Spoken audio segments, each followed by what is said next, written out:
let's talk about that. Because whether it's for you personally or for your community or for your society, what are some of those barriers you think you guys have broken? Migizi?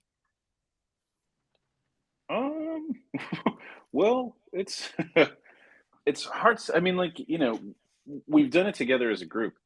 That's one of the interesting things. So we have the two that aren't from Minnesota in our group. The 1491s are from Oklahoma, and I think we've seen a lot of people like um, work together, or like bands, and I don't know, whatever. Just different people who are organizers and different things. They work together for a long time, break up, sort of do that. But we've managed to stick together as friends, and so far, I mean, it's only been 15 years. We'll see what happens. Talk to us in a couple of years. But we've managed to continue to work together in a way that's incredibly positive. And a lot of that, especially as we're getting into like our reservation dog stuff these last few years, a lot of this was led by our friend Sterling Harjo, who has, in the chiefy way that we could say, like, led this in a good way.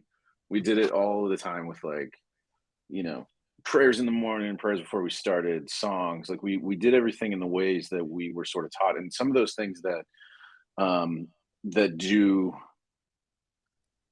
sort of bring us together as Indian people are some of these traditions of, like, walking forward in the work that we do in a sort of thoughtful and spiritually considerate kind of way. And I don't know that anybody else is doing the same thing, at least to that sort of level. Um, what I'm saying is that we are spiritually better than everybody else, and we've broken that barrier pretty hard. um, but no, I mean, we do. We've tried to maintain a sort of spiritual and cultural integrity in everything that we do. We joke around all of the time, but we are absolutely serious about making sure that the work that we put out in the world is thoughtful and is not flippant, even though, the stuff we say off the cuff definitely is. But the things that we deal with, both in our sketches as like the 1491s and in the work that we do on Reservation Dogs, is very heavy. And there are people that are, some of the subject matter is really intense, and we don't go into that lightly. So having that sort of cultural and spiritual grounding to make sure that that carries across through all of what we do, I don't know anybody else that's doing that. Anybody else that does that. We even for all of the lip service that's paid to, you know, Taylor Sheridan, like really treating, really trying to get that boarding school stuff, really treating it like, I doubt that he did it in the same way that we did, you know. Hmm. Hmm. So I think that's where we broke barriers, is maintaining our integrity in the work that we do.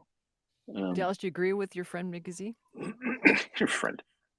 Yeah, I think that yes, I do. I think that maybe one other aspect is that through the process of writing Reservation Dogs and also working on other projects now, um, we've broken that barrier of, like, we've been told that, one, in many ways, whether it's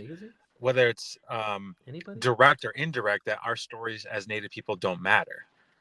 That, there's only certain types of stories, and those stories are dominant culture stories that really matter. And I think that we are, as writers, are breaking that barrier, saying no, like, actually, um, Native stories told by Native people, acted by Native actors and actresses, not only have impact for us as community, but are meaningful to everybody. People really can enjoy them, and that they are worthy of investment, worthy of support.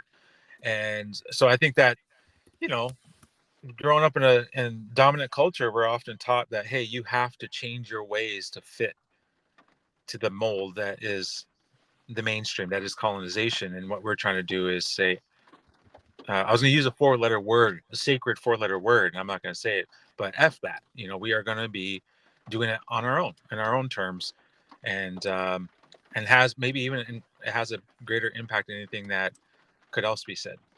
Hey, say, Bobby, what have you heard from folks both inside and outside the Native community about the impact your work is having?